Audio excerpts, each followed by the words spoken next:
Hi guys, this is Chip and Guardian's Adventures. Guess what?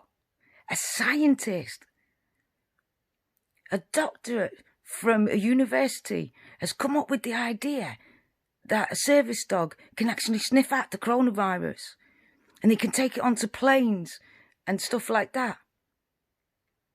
I'm Chip, Guardian's my service dog. I have been saying since January 31st, soon as I heard about the coronavirus, get service dogs to detect straight away on aeroplanes and everything like that. If they would have done this way early, way early, we wouldn't be in this financial crash right now.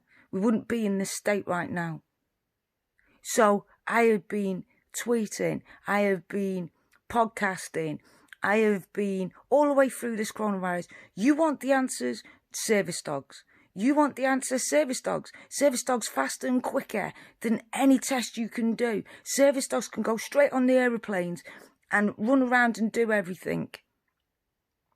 I've been saying this for months and months and months. You can get kids back into school. All you have to do is have a service dog, and as the kids come past the service dog to service dog sniff, it'll take a week to teach the service dog because they're already detect, like cadaver dogs and sniffer dogs and medic dogs can already detect medical conditions. You get someone who's got it, put it on. And I said it all the way through. I tweeted Boris Johnson the other day. All of a sudden, someone from a university, his idea has come up. So I'm really happy that they're finally listening and got one. But I'm very unhappy at the fact that why have nobody contacted me to say, thank you very much for your idea. We will look into this as quickly as we can and we will let you know as soon as possible.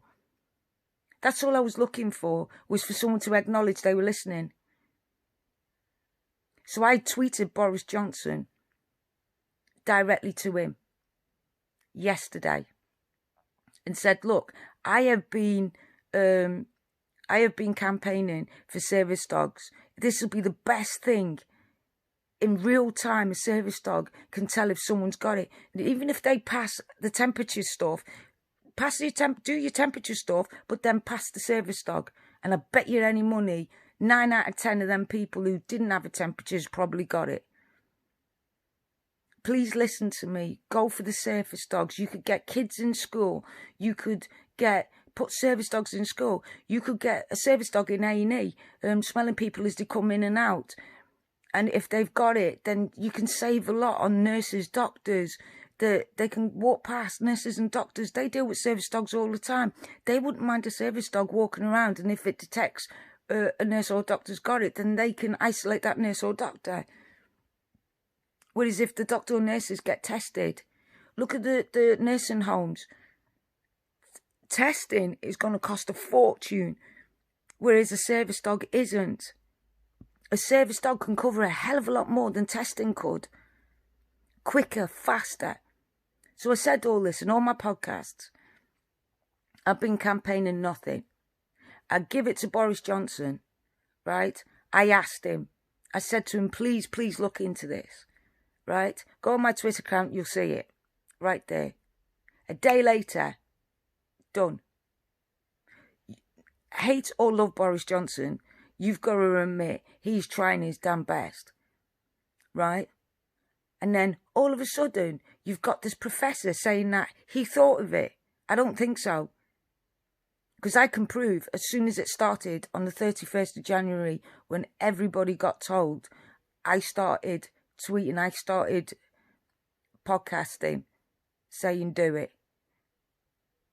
But is it because I'm autistic with learning difficulties? And because I'm not a college or university person? Or is it because, okay, yeah, so we are what I call a bit stupid in society. We don't understand society rules. We need adults with us so we can understand what the rules are outside and that. I get that, but that don't mean we're stupid. That don't mean we don't know what we're talking about when we talk about things we do know. Being autistic, one of the things we talk about more than anything is the fact of the things that we love the most. And I've had a service dog since I was 17. So I know what they're capable of doing. And I know what they can do and what they can't do, how fast they can do it and how fast they can't do. So that's a subject that I know. And if it's a subject that autistic people know, we know everything about that subject. Everything. But I'm not a college professor. And although I am so grateful for Boris Johnson looking into it, because I know he did that, because I've been doing Matt Hancock, I've been emailing him, I've been emailing Ask Sky for the government and Ask Sky this, and nobody has put my question to the government. Nobody. And then all of a sudden, well, I'll show you who's doing this, and then you let me know if it's just because I'm an average Joe with autism and learning difficulties, why nobody listened to me since January. Then all of a sudden, I tweet Boris Johnson and something gets done. Like or hate the guy, he's done something to make this happen. Because a day later, this comes out. Are you ready? Trials are going ahead to see if dogs could detect the symptoms of coronavirus at an earlier stage. The dogs, which are already used to sniff out cancer and Parkinson's disease, will be trained using samples from people both infected and cured of the virus.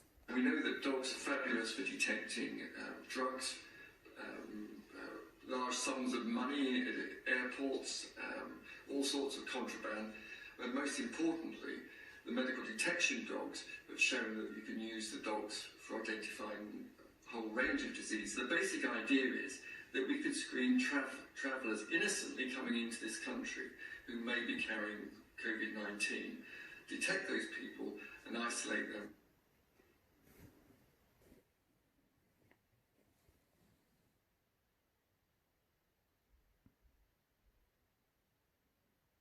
Alexa, what's today's date?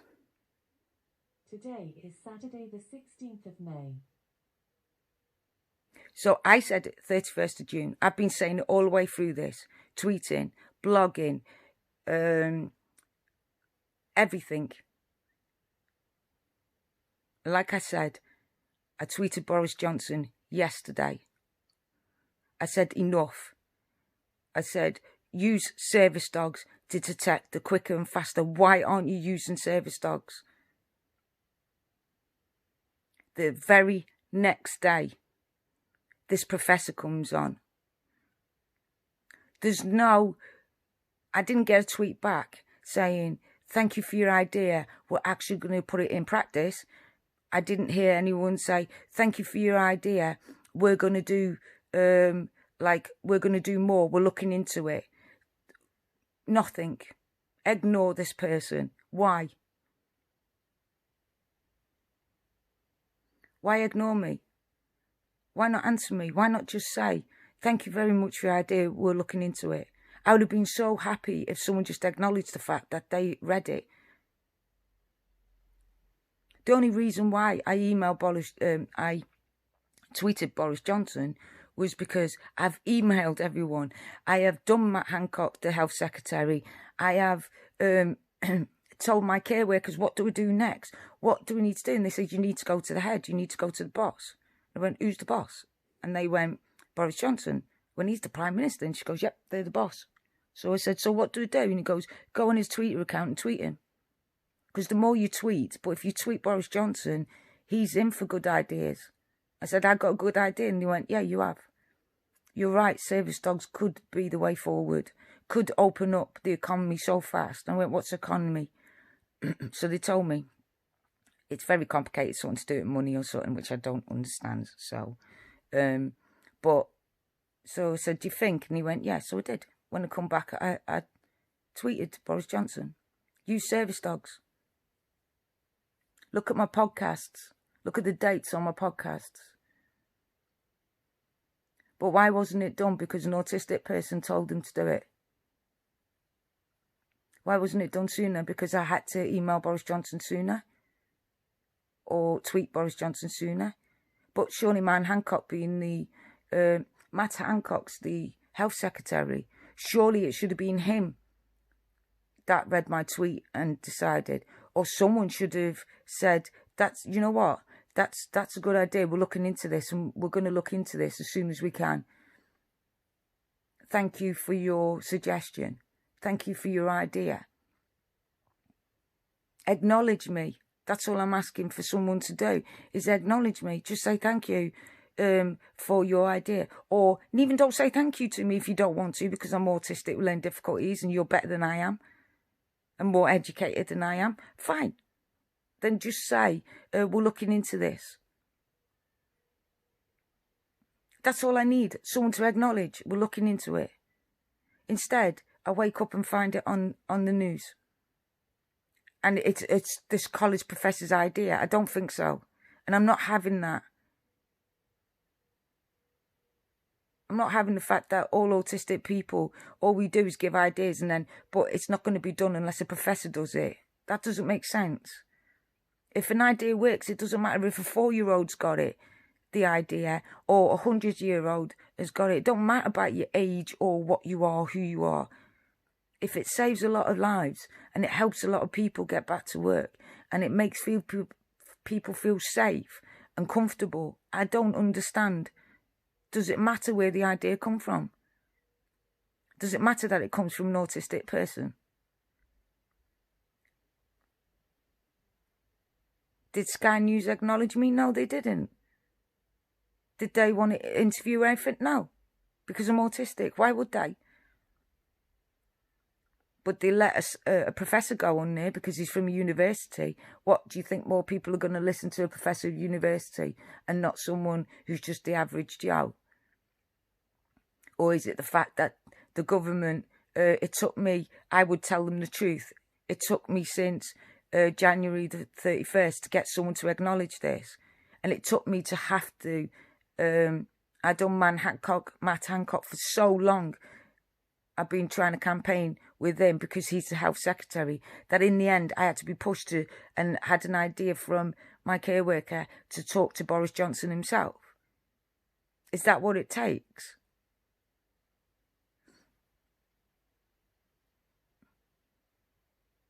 But hey ho, I take it this is society now and this is the government now.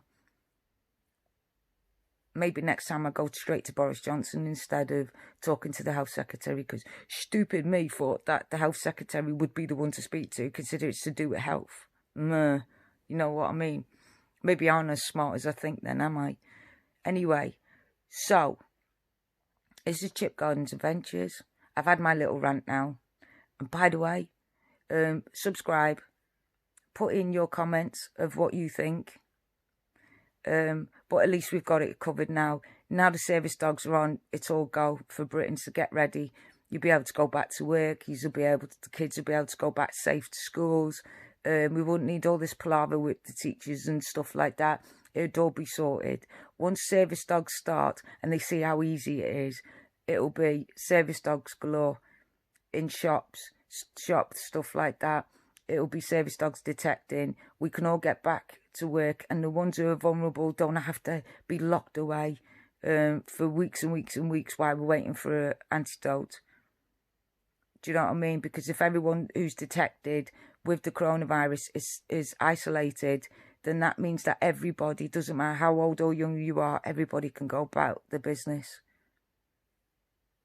So thank you to service dogs. That's all I can say. And again, animals save the day. And it ain't human. Okay, thanks for listening to my rant. Put your comments below.